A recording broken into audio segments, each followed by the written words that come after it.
ఏ పులిహార దోశ బిర్యానీకైతే వంకాయ బజ్జీ అంగూర చికెను మసాలా ముంత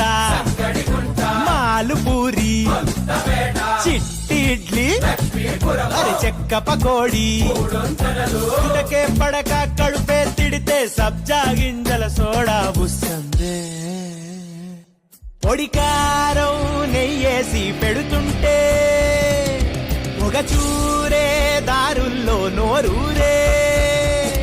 అడిగిందే తడువంట ఏదైనా